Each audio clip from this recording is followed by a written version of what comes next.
The years leading up to and during menopause are a rite of passage. The wise woman inside of us is calling to slow down, to take stock, to speak our truth, to burn away all that no longer serves us, ready for our next cycle of life. The good news is, with the support, community, connection, and most of all, sharing our stories and being truly seen and heard, we will travel through this powerful, sometimes painful, heroine's journey and out the other side. Welcome to the Menopause Podcast, real and raw stories of midlife and mental health. I'm your host, Kylie Patchett, menopause self-care coach and storyteller, and I am so glad you found us. Let's get on with the show.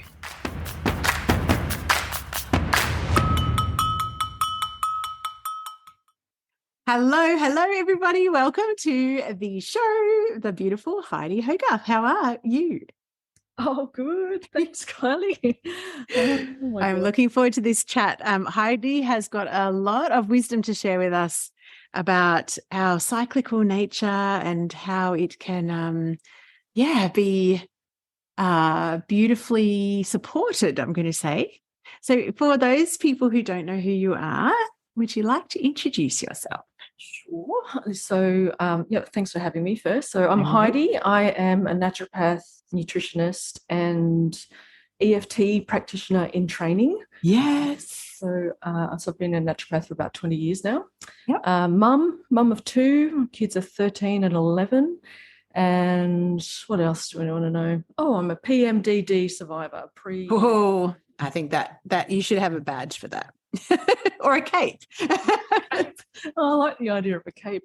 Yeah, people with PMDD often call themselves warriors. I think that's common with chronic conditions. You hear of endo warriors, and yes, but I like that. I like being a warrior. Yeah, absolutely. I like that too, because it's a certain take on the story that's not this has been done to me. Let's dive into, why did you become a naturopath in the first place? Did the PMDD come to the surface for you first, and that was what kind of invited you into this healing profession, or the other way around?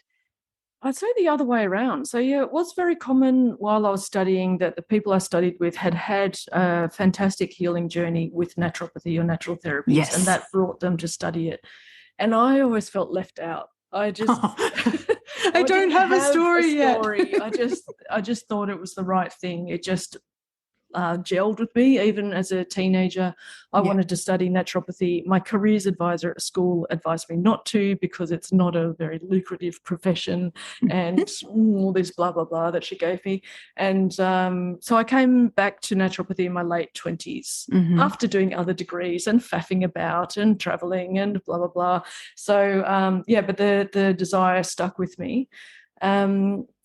But it was with naturopathy, I guess that was the start of my understanding of the menstrual cycle and mental health, and that was something I needed to address in myself. I still wasn't aware that is my condition, and therefore I can make a profession of it. PMDD wasn't known very well, it still isn't. And back then, definitely not. So that back then, I'm talking about 20 years ago. But it was because it took me a long time to connect the dots between my menstrual cycle and my mental health, because I had a very irregular cycle. So it could be 6 to 8 weeks. I didn't have polycystic ovarian disease syndrome, but it was considered, and whatever, it doesn't really matter the details, but I used herbal medicine when I was studying to regulate my cycle, and that's when I really clicked, like when I was 29, that all of these awful moods and like wanting to leave my life and thinking everyone was better off without me was connected to my menstrual cycle. So I guess the elephant in the room is, let's talk about what PMDD is, because even for myself, like I've got 2 people in my family that have really bad endo, and I've noticed cycles around their mental health as well. But PMDD is something that's really only been, I think, on my windshield probably in the last 2 years. And I don't know whether that's like a general thing or whether it's just been because I've been kind of more, I don't know, looking at, perimenopause and hormone changes. And then you start sort of reading up about the risk factors of having things like PMDD and PMT that's bad in early life and how that can play out in perimenopause. So what is PMDD? What does it stand for? For people listening that are going, I notice I have mental health changes across my cycle.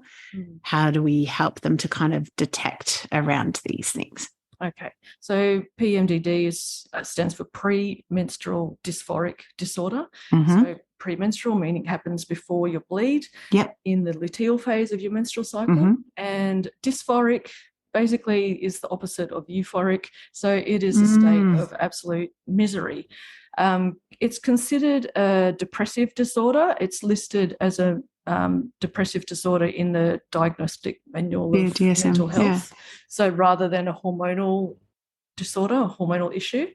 And the main symptoms, there's a quite a specific list of symptoms that you need to tick off to be diagnosed with it. And there are what they call cognitive and affective, which is the emotional, isn't it? And what's the other one? Behavioural.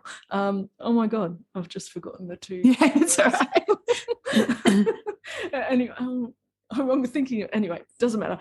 So the main things are depression, quite debilitating depression, extreme anxiety and panic attacks, and rage. Like, I think there isn't a person with PMDD who doesn't have at least one of those. There's actually two other major conditions. The disinterest in your usual activities, and something else. And then there's another list of like 11 other things. And so you need to tick off at least one of the first 5 major ones, and then 1 or 2 in the other list. And it should happen for 2 to 3 cycles. So you need to notice pattern of symptoms happening premenstrually, 3 to 14 days before the bleed. Yeah, and it's always luteal. So there's no, because I guess I don't know, I mistakenly, when I first came across PMDD, was thinking it's like PMT on steroids, but it feels, I guess that's one way you could say it, but it also feels to me, because every single thing that you've just talked about has been my perimenopause experience, like the rage, the anxiety, the depression, and the disinterest, and the feeling like people would be better off, without you there. I cannot imagine how debilitating that would be to have every single month. Like so when you started to study, like when you started to get an inkling that there was a link, did you, how did you feel? Like, because you're 29 by now. So did you just think that you had garden variety mental health issues, or what did you think? Yeah, I did. For a long time, I just thought I had garden variety mental health. Yeah. My mum has suffered depression for most of her life. She was first diagnosed when I was 13. And I just thought, okay, I'm going down that route. And I wasn't without help. I sought counselling and other therapies, and did a lot of work on understanding my family of origin and my childhood conditioning and that kind of thing. And that was definitely very helpful. When I realised that it was much worse or really related to my menstrual cycle, that cued shame in me. Then I realised, it's just PMS. Well, that's what I thought. That's what I told myself. Oh my God, like, you idiot, it's just PMS, just deal with it. Like, this is what horrible doctors and other mental health professionals say to people with PMDD. It's PMS, so suck it up, or here, take a pill, or here, take an antidepressant and you'll be right. And all women have to deal with this, and suck it up, princess. So, I was actually saying that to myself. And so when I heard of PMDD as a diagnosis, and it was also only a few years ago for me, like it just light bulbs went off, like, oh, it's not just me. It's not just that I have this extreme PMS. And it is often described as PMS on steroids. And I don't describe it like that anymore, because then I think people associate it with PMS. That's what I think, yes. It's so much worse. It's so much more debilitating.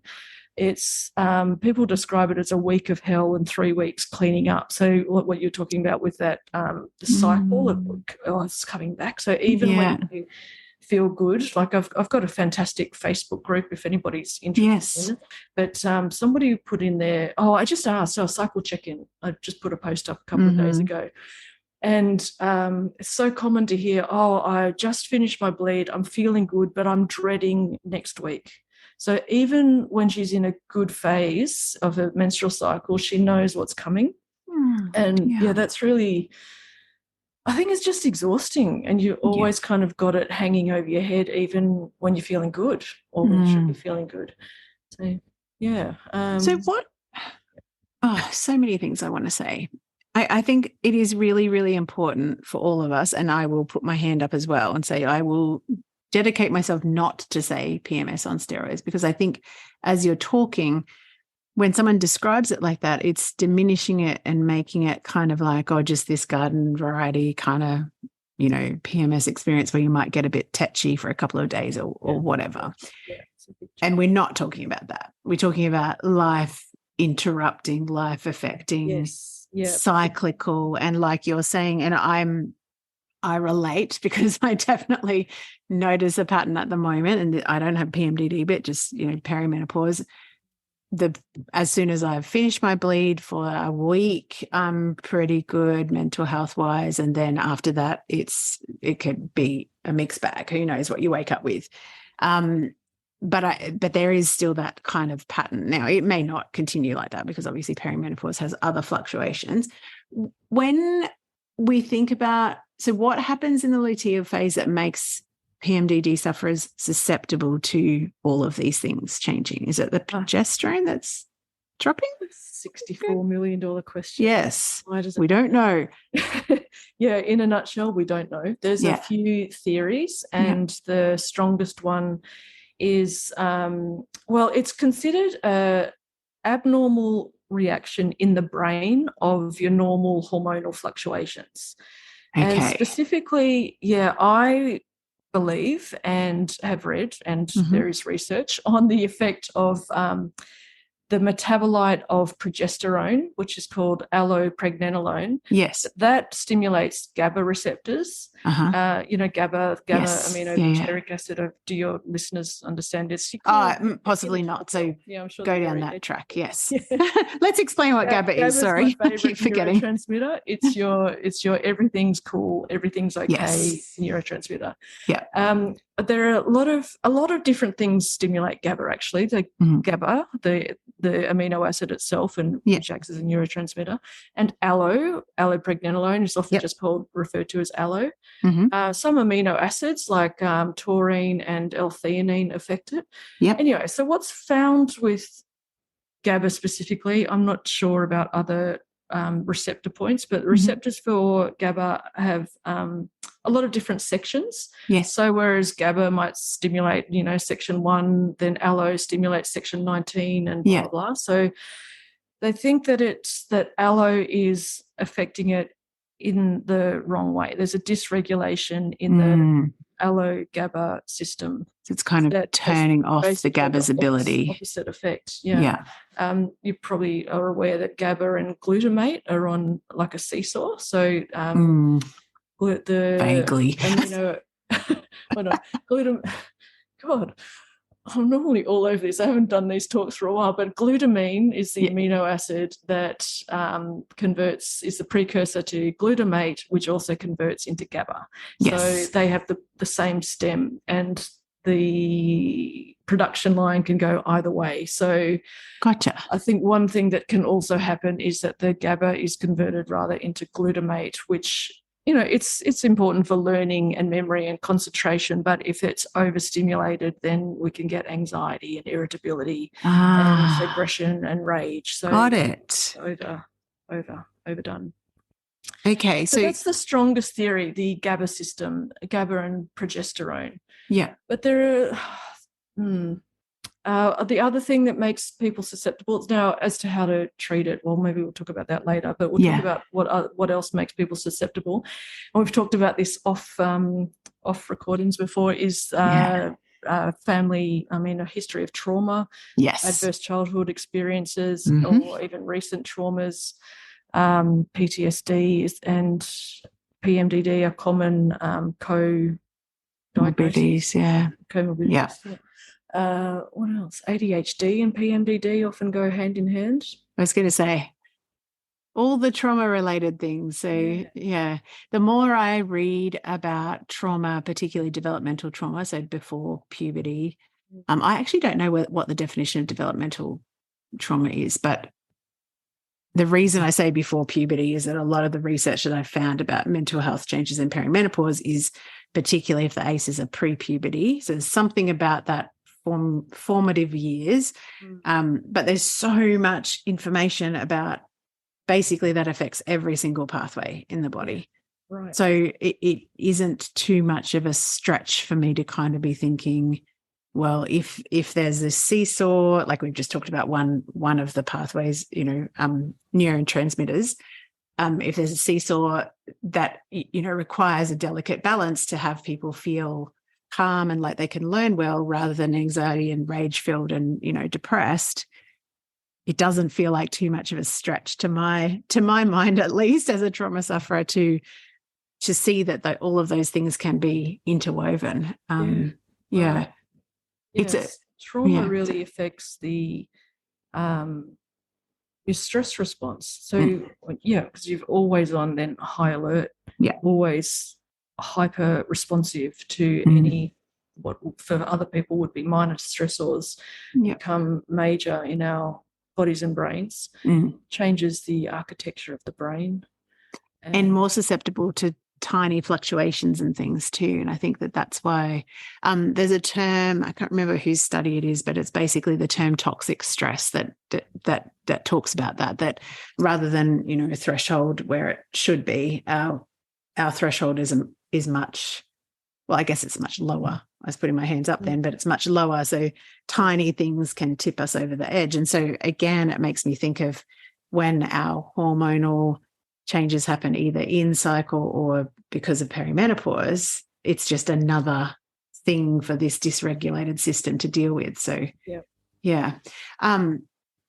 if someone's listening and they're relating and they do have that kind of same story that you were talking about of feeling ashamed, what would you say to them? How would you approach that?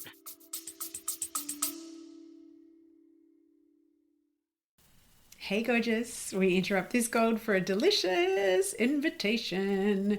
If your whole body has been whispering more lately, more voice, more truth, more satisfaction, more clients of the soulmate variety, more cash, more you, then this invitation is for you. Potent, my sister mind is officially open. This is my high touch, holy fuck, I'm ready sister mind for rebels in good girl clothing who are done outsourcing their power and diluting their magic to fit into someone else's business formula. If you have been craving a space where your strategy, your voice, and your energy all get to be offered, honored, refined, and amplified, this is it. Inside of Potent, you'll get my eyes on your business every single week, copy mentoring, and that is for brand copy and content storytelling that turns your truth into client catnip, energetic recalibration that helps you unhook old learned limitation patterns, keeping you quiet, not being seen, not being heard, real-time, high-touch, one-on-one coaching that actually sees the bigness of your vision, and the kind of sisterhood that does not flinch when you show up in your full, messy, brilliant, phoenix rising from the ashes glory. This isn't surface level support. It's deep, potent, paradigm shifting work that changes who you are as a woman in business and a woman in life. We start in August. Early open access is open right now. For the month of June 2025, inside of this early access open doors period, you will receive juicy bonuses, extended payment plans, and access immediately to my entire library of storytelling gold. You'll find all the juicy details at kyliePatchett.com/potent. And we fill spaces, and there's only 10 of them, and more than likely only 5 by the time you listen to this, because by that time I will have offered them to the existing cohort, the beautiful original OG circle. We do actually take applications on a first come, first served basis. So come and apply, and let's get back to the magic of the episode. Oh, Google PMDD and join the club. Yeah. Like there's such a huge community of people out there, so many support groups. And that was so, what do you call it? So validating when I discovered PMDD. I think the best thing I found was the community. Mm-hmm. So having other people who understood how you're feeling. Yeah. The next thing I'd say is, you're not alone. Go firstly find these communities. They're everywhere, just Facebook, Instagram, anywhere. Come and join mine. Yeah, I was going to say, come and join the best community. It's so nice in there. I waste a lot of time in there, actually, because I enjoy it so much. And there's a fantastic resource, the International Association of Premenstrual Disorders, IAPMD.org. They have a huge amount of resources for patients and providers as well, but especially for patients, if you've just discovered or suspect that you might have it, you can do quizzes on there. They've got resources that you can, like cycle tracking resources, good. Things that you can bring to your doctor to help you talk about it. Sometimes, it's not well known, and even our GPs and psychiatrists and very well educated medical professionals haven't heard of it or can also be dismissive of it. So if you find someone, so unfortunately self-advocacy can be necessary. Yeah. So if you find someone who's dismissive, just go find someone else. Or if you've got the energy to convince them, then that's good. Yeah, exactly. Hilarious that we, as the people that are suffering these things, need to then take on the labor of educating someone else. And say, my GP was actually Googling it in the consultation with me. Yeah. Far out. That's okay. They can do that. They can't know everything. Well, and I was just about to say, honouring the fact that GPs are supposed to be the master of all of the different things that can go wrong and right with the human body. And of course, that's impossible. I do think, though, as I'm hearing you say, the advocacy thing is really important, because if you are unfortunate enough to go to a doctor who dismisses, or I actually asked my doctor something the other day, not my usual doctor, a new doctor to the practice, something the other day about something that had been raised with me with a family member, and the answer was, that's just something that naturopaths make up. And I was just like, you are not going to see me again, my friend. I was like, in other words, it's something that medicine doesn't understand, because there's not actually a pill that you can give us to supposedly fix it. Yes. Yeah. Anyway, I'll get off my soapbox. When you say about cycle tracking, etc., I think one of the things, if I'm hearing you say correctly, what was difficult in really even understanding that there was a pattern was that you had irregular cycles anyway. And so I'm guessing that cycle tracking becomes even more important then, because then, if it's 6 weeks apart, you may not remember that the last time before you bleed for 2 weeks you had, because it's like, that long ago kind of thing. What would you recommend in terms of, I know you've done, I can never remember whether it's WISE or Wild Power. Do you want to talk a little bit about their work in terms of how that helped you to understand your own cycle? Yeah, sure. So wild power is or menstruality is the term that Alexandra Pope and Shani Hugo Wurlitzer in their book Wild Power and their online school, the Red School. So they talk about phases of the menstrual cycle as inner seasons. So they liken the bleed to winter, where you want to be introspective, you want to get away from social life, to huddle down with a nice cup of tea and a warm cup of bowl of soup. And so there's also spiritual aspects. Like, it's a great time to tune into your intuition, to dream into what you want to, let go of and create. So it's a bit of a new moon, dark moon scenario as well. And coming out of the bleed, where that's in the follicular phase is the scientific term, when the follicles of your ovaries are developing and your hormones are rising. So estrogen's rising, progesterone is still low at this stage. But you're starting to come into your inner spring then. And that's when people are feeling pretty good. It's like a bit more playful, a bit more like to be social, a bit more creative and out there. And but your energy's rising. So you're feeling a bit better. Then we come to ovulation, and ovulation is the main event of the menstrual cycle. Actually, it's not, the bleed isn't the main event. It's all about ovulation. And it only happens like once, and the egg lasts for 24 hours. But the phase of ovulation, when you get a big surge in all of your feel-goods, like estrogen just boom, and you're like your inner Beyonce. But actually, that's not me. Love that. I just saw your hair in a wind machine then.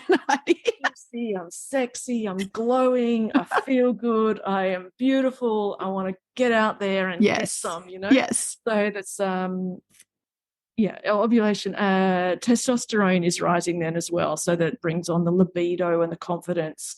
That inner Beyonce, that comes from Maisie Hill. I love it. Her book, Purity Power.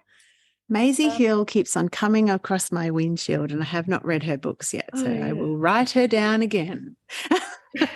Another one I really love, while we're on books, is Lucy Peach. She's an Aussie menstrual educator, and she's a musician, and she is hilarious. Her book is called Period Queen, and I really love it for Aussies especially. It's just a little bit more down to earth. Like, I love Wild Power and the original, and it's beautiful, but it does seem a little bit untouchable sometimes. I get what you're saying. It's a little bit lofty, and it's we're worshipping our menstrual cycle. Yes. It perhaps is a little bit too far along the continuum for some people. Anyway, so we have our inner summer during ovulation, and after that, all the hormones drop.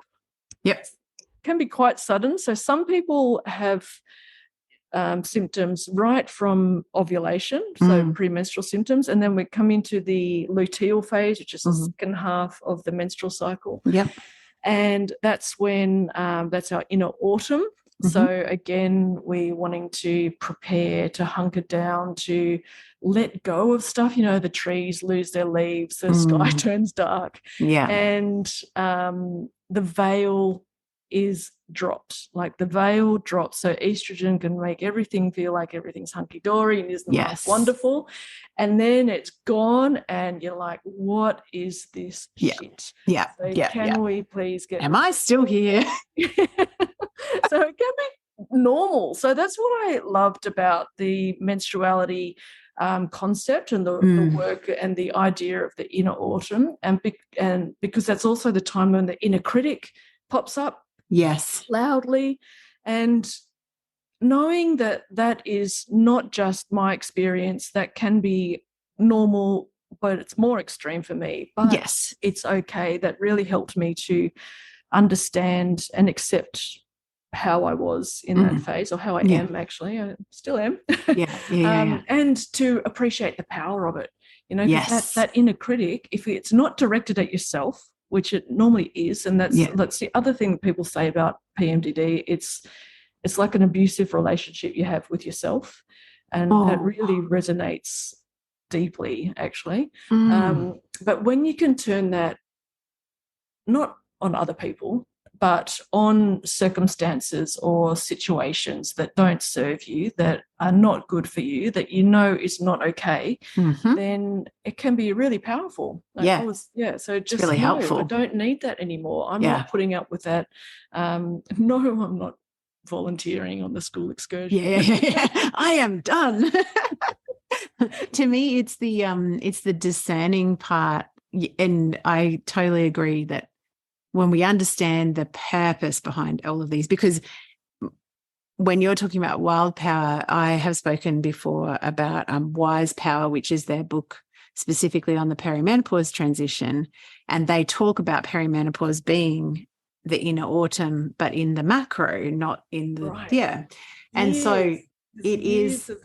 Years and years, years and fucking years. Not that I'm upset about that, Heidi, but I do think that it is the same energy, like the autumn energy is the getting ready to go really inwards, but it is also this discernment of like, what am I and am I not available for? And there's other books that talk about it in phases of like separation, but it is a powerful discerning stage, as long as, like you said, it's not always turned inwards at like, look at what you didn't. And I think that has been part of my experience as well, as just need to be aware of where to shine the inner critic or the discerner.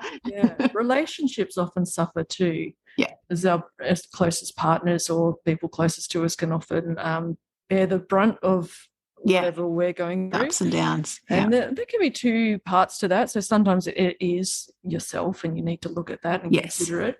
But if I'm always saying, if this is something that comes up every month, then please look at it when you are feeling okay and see, is it really, is it you, or is it the situation? Is it the relationship? We tend to put up with toxic relationships as well, blaming the PMDD.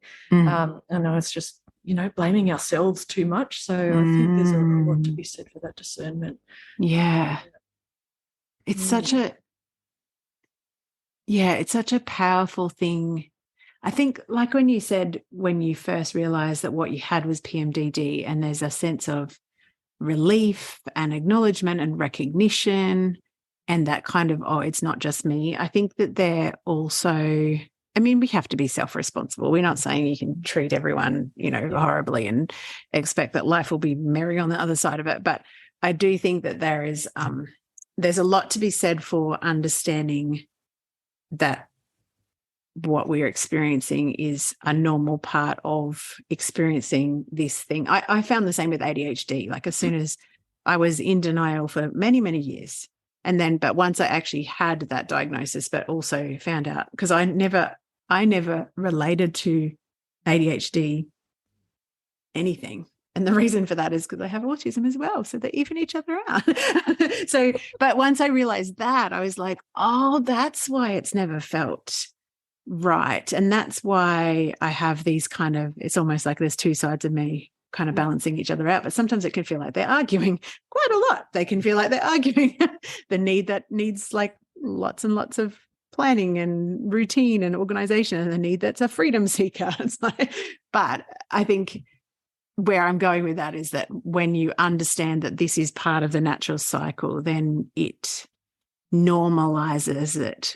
And you can kind of, it's almost like you can sit outside of it, isn't it? And go, okay, yes, I'm in that stage at the moment. Exactly. So maybe I don't necessarily, like, if things keep coming up all the time, like you said, definitely look at them.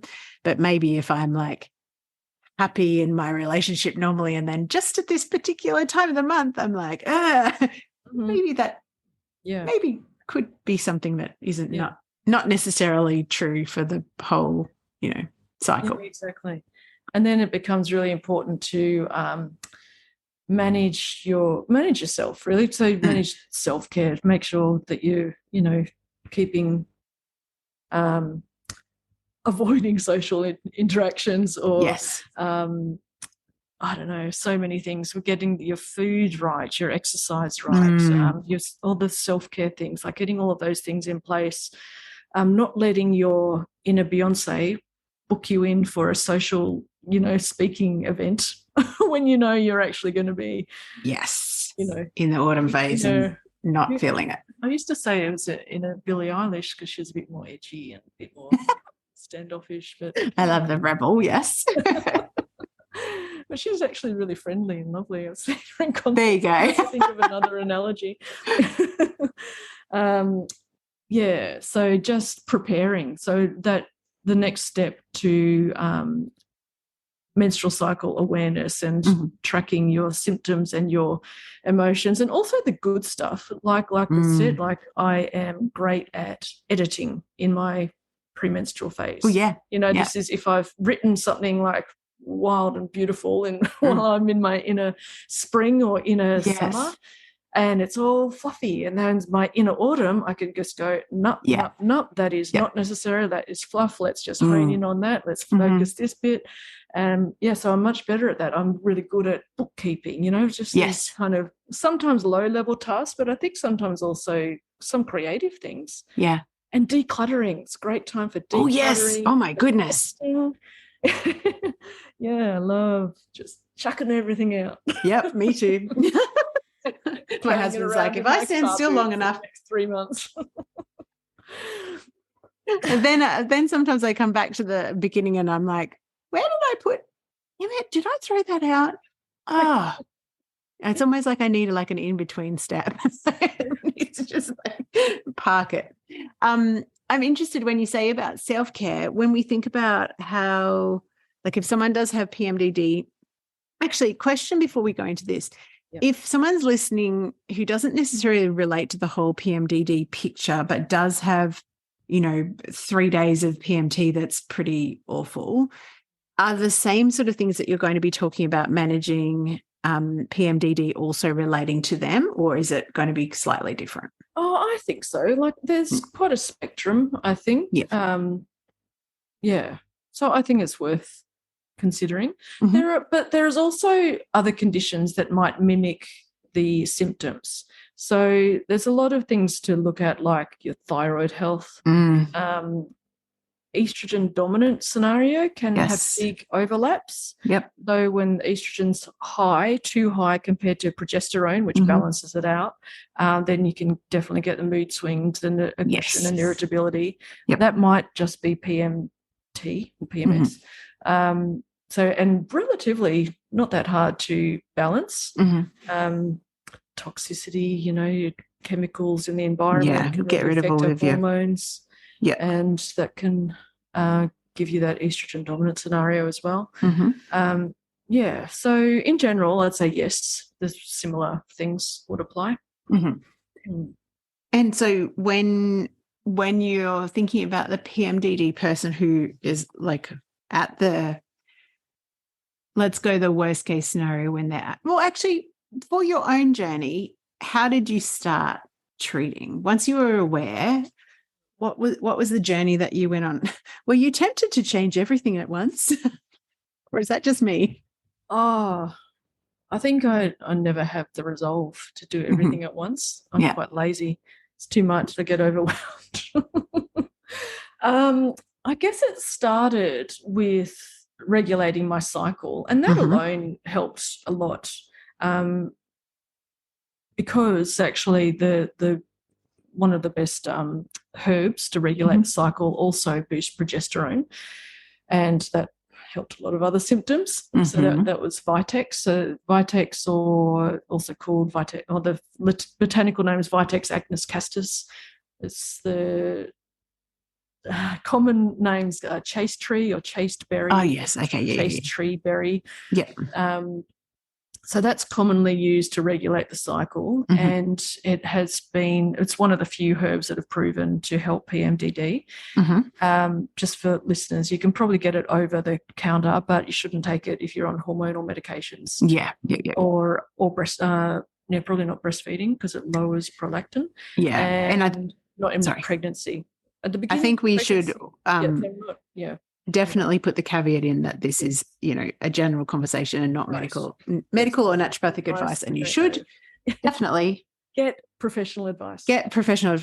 Go and find, we'll put the links in, but yes, find Heidi online and her group, and yes, speak to someone who actually, can help with your individual circumstances. Exactly. When after you regulated your cycle and you were clearer with the picture of things happening, I mean, you said before about, don't let your inner Beyonce, like I have fallen for that trick for a lot of time, because I'm like, I don't want to actually go. Like, I've got something on tonight and I'm like, it's winter time. What was I thinking? Like, I just do not, I hibernate for the whole of the winter. Like I literally, I'm like, okay, at 5 o'clock in the afternoon, I'm in tracksuit pants and my big fluffy slippers, and, got a dog either side of me, and I'm like, going in. And tonight I have to be out until like 8 o'clock. What was I thinking? It is something necessary, and it's not going to be horrible to do, but it's just like, ugh. But apart from honoring yourself in those ways, what type of, like when you're thinking about self-care through foods, for instance, is there particular types or ways of eating that better support through the cycle? Yeah, there are. I don't always recommend it first off, because like we've talked about, stress is a major component of the whole condition and mental health. Yeah. And I think it just sometimes could just add to the stress, thinking, oh, what do I got to do now? And oh my God, now I've got to prepare this meal. And, eat like this time. And so I prefer to get people just eating a good, healthy, wholesome, clean food to start with, and tuning in to what their body needs at any one moment. So that's ideal, really. And you can just sit and listen, oh, what do I need now? Oh, I really feel like a juicy steak, or oh, I just want a vegetable soup. Mine is mushroom soup at the moment. My love of mushroom soup, it knows no bounds this winter. I'm like, mushrooms, give me all the mushrooms. That's crazy. Funny, isn't it?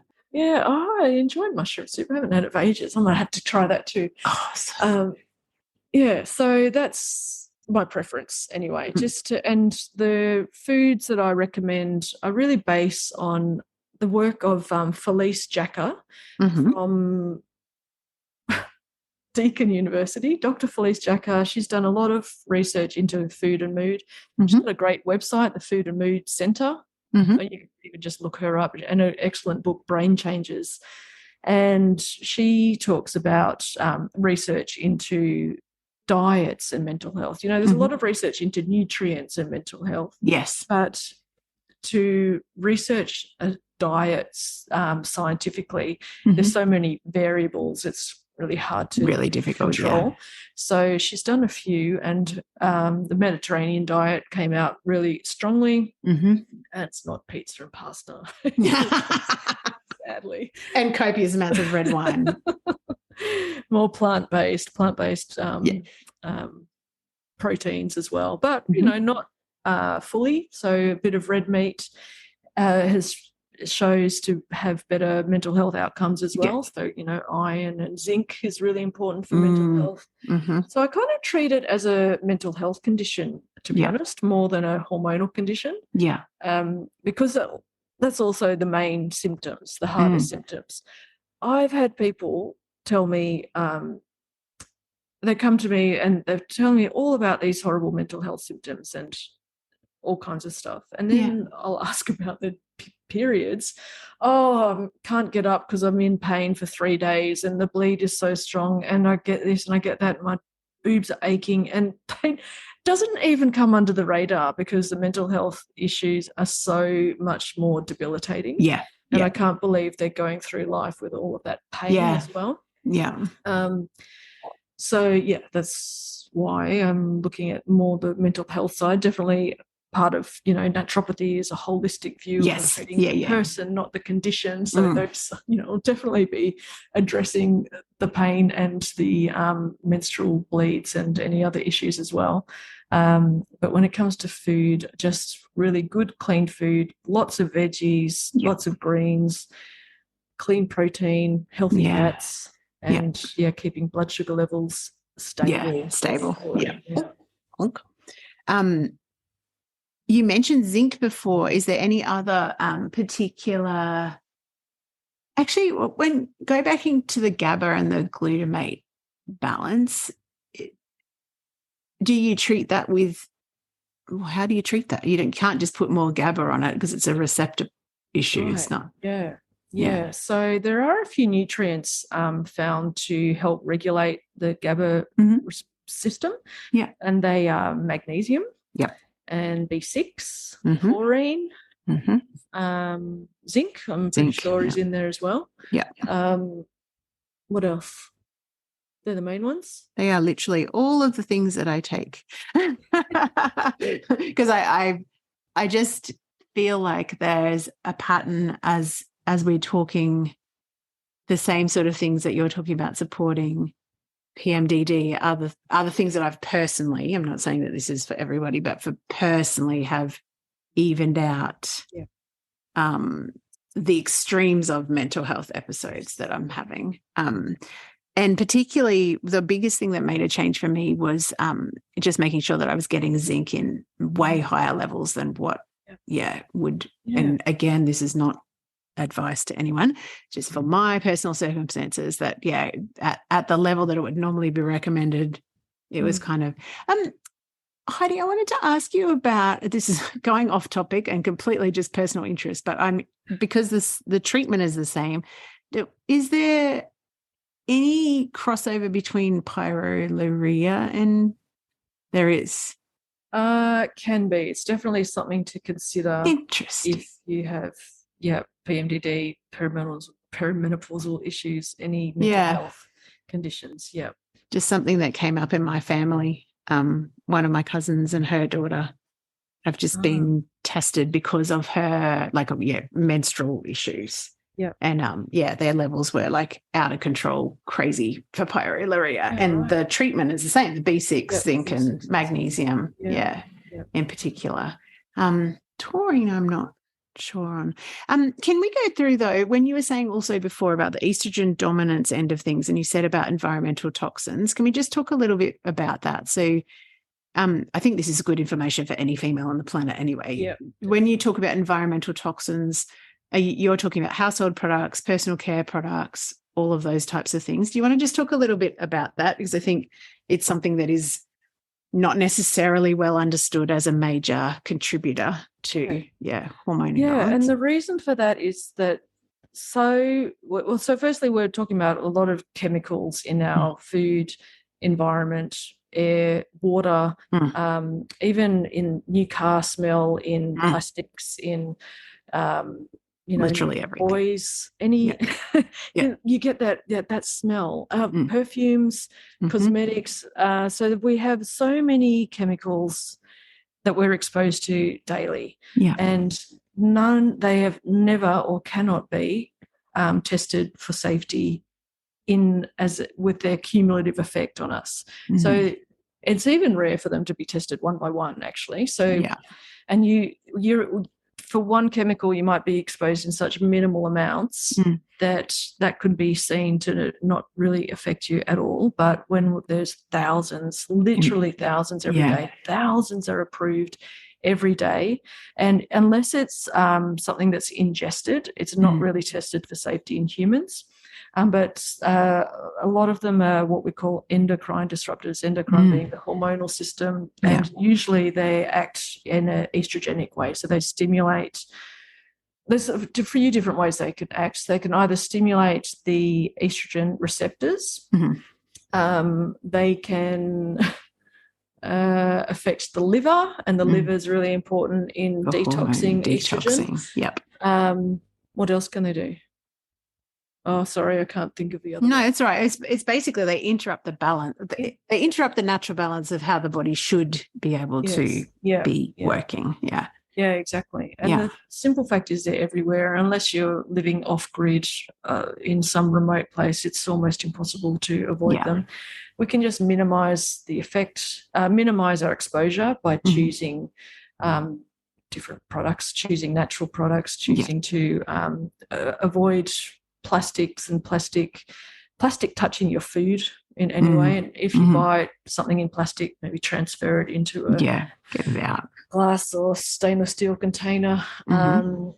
If and even BPA-free plastic. So a lot of people are aware of BPA by bisphenol. What is it? Yeah, I can never remember what they stand for.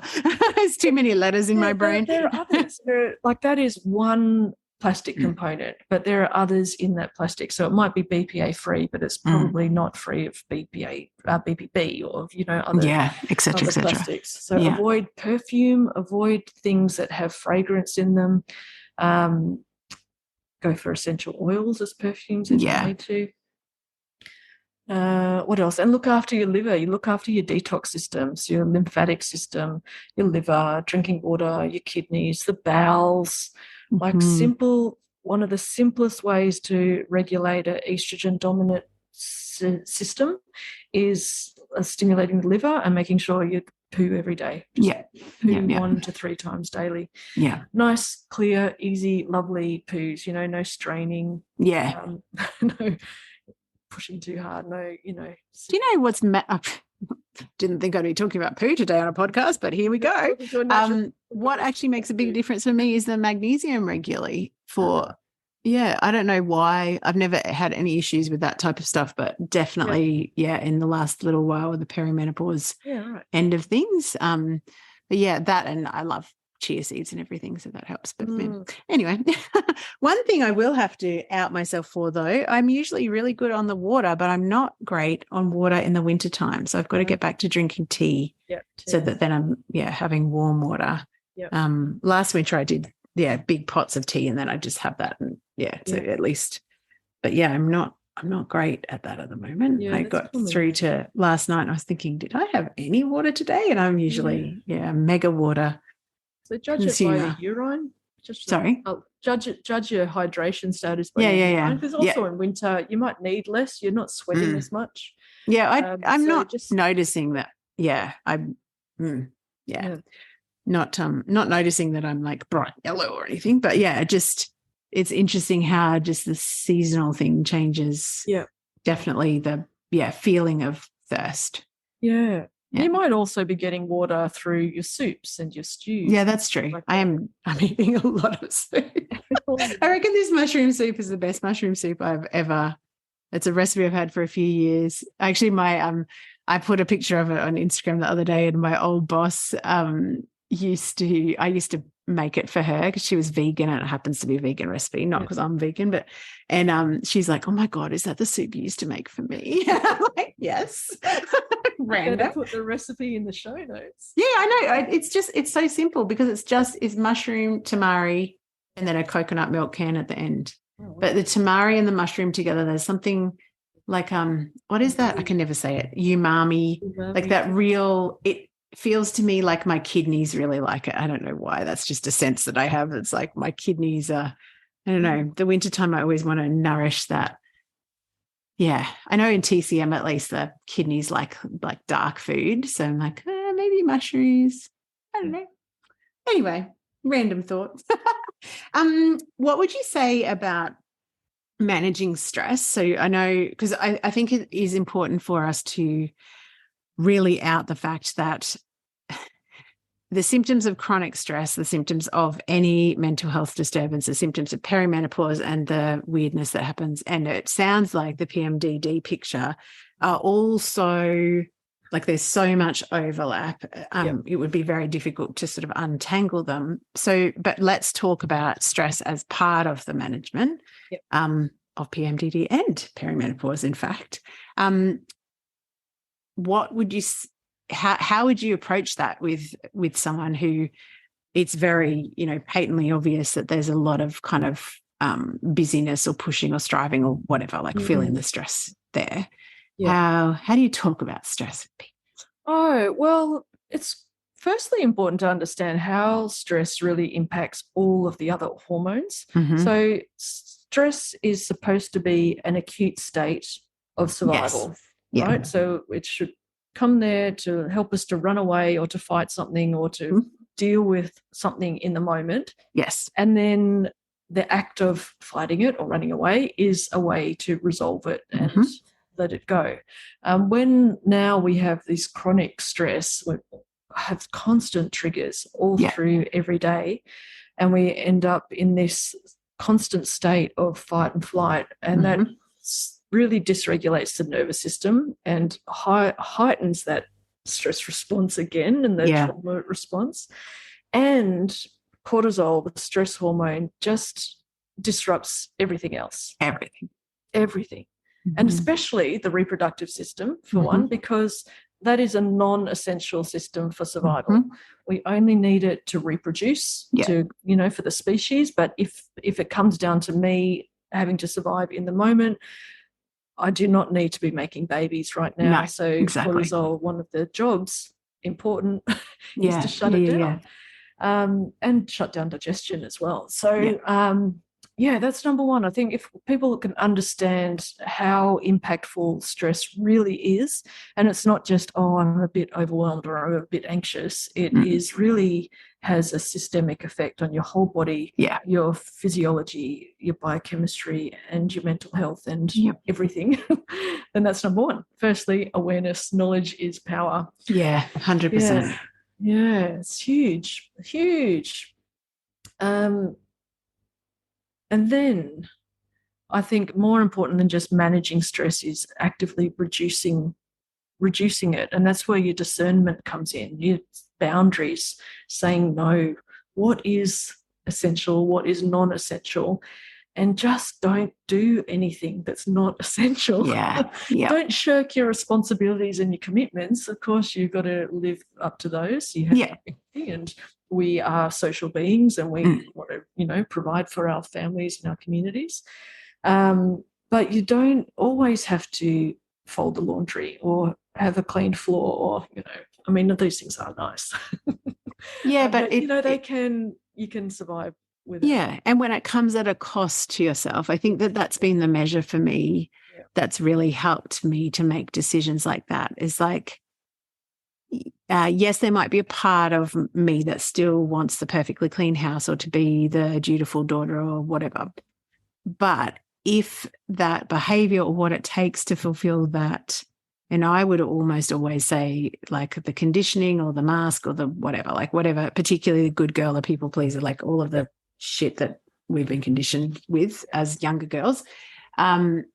If you cannot answer to me the question at what cost and have it be, something that you can fairly easily do inside of your mental, emotional, spiritual capacity, then the cost is too high. And that has actually been a really a helpful question for me to feel through that in this, the autumn that is perimenopause. But I think for everyone, it's like, at what cost?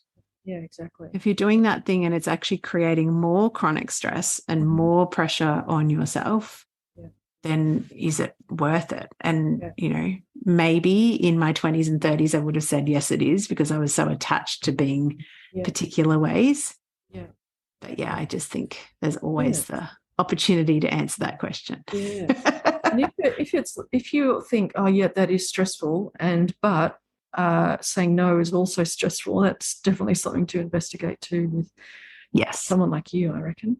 Well, and if I actually I made a big decision this week to opt out of something, and I realized that the only reason that I wasn't opting out, even though I'd known that was the right decision for me, was to not hurt someone's feelings or the idea of me not hurting. Like, who knows whether I would or I wouldn't have. And I was just like, wow, is that a reason? Is that reason enough for you to do something that's not comfortable, that's not helpful, that's not, nourishing you? Or is it better to, and I think often when we have those ideas of like, I can't let that person down, what we're forgetting is that when we're doing something that is not what we want to do, we're actually already letting that person down because we're actually not being honest. You're not. And so we're stealing, exactly.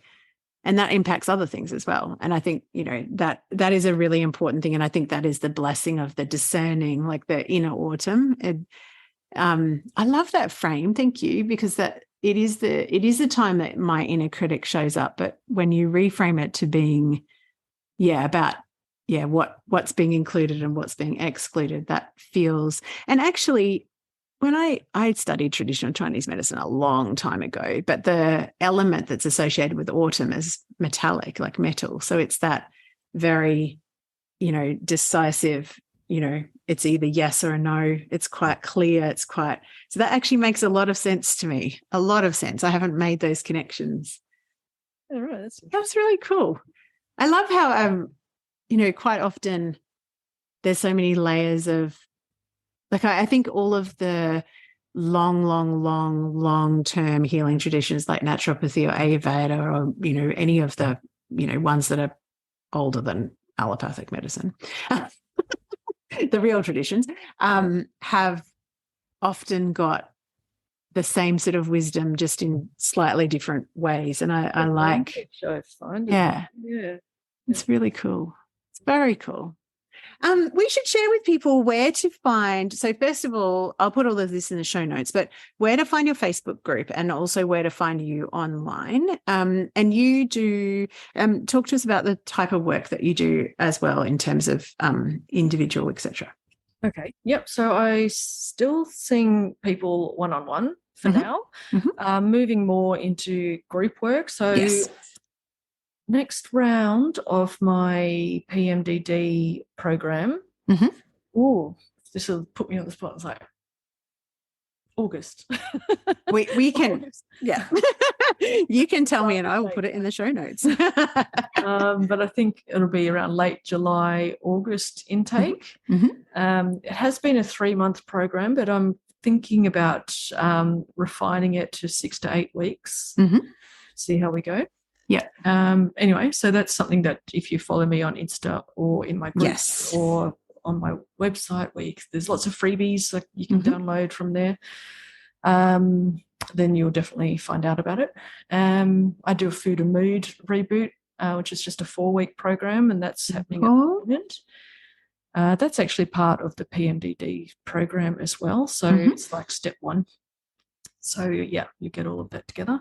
And the group is nice. So the Facebook group is called PMDD Holistic Support. So I think you'll discover it that way. Yep, beautiful. And your website is just your name, Heidi Hogarth? No, it's not. No, I've got that domain, but I haven't transferred looked at that again and reminded myself. Ignore me, listeners. Wellbeing.life. Fundamental wellbeing.life. Yeah. I did know that. It's on my task list, but it's a non-essential that I'm not going to allow to stress me out. No, I agree. I have a huge to-do list that has lots of non-dates in it. I've actually got a part of my Asana queue says non-essential, and I just chuck everything. Oh my God, brilliant. I love it. It's out of my head and it lives somewhere, but it doesn't live in me, which is good. Yeah, that's right. From what you're talking about, I feel like I know there's always a benefit of one-on-one with a practitioner, but it sounds very much like similar to the ADHD thing that I've found, is that finding your community and understanding that there's many more people that are dealing with the same thing is a really powerful, a powerful aspect of the healing around, discovering of PMD and how to deal with it. So the group program sounds, amazing because of that connection. Yeah, that's exactly why I want to work more in groups. Yeah. For that exact reason, Makes sense. So much more support. There's so much more to celebrate. So much, so great. And just that you're not alone, far out. Anything feels worse when you feel like it's only you that's dealing with it. So highly recommend if you're listening and your spidey senses are telling you that there's something here for you, which is what often happens when we hear things that are for us. Go and connect with Heidi. Thank you so much for coming on and sharing your wisdom and your learning. I know there's, a lot of autumn aha moments in our chat for me. Embrace your wild power. Yeah, I know, right? I'm like, I am discerning all over the shop. Thanks, Heidi. See you later. Thanks, Heidi. See you. Bye.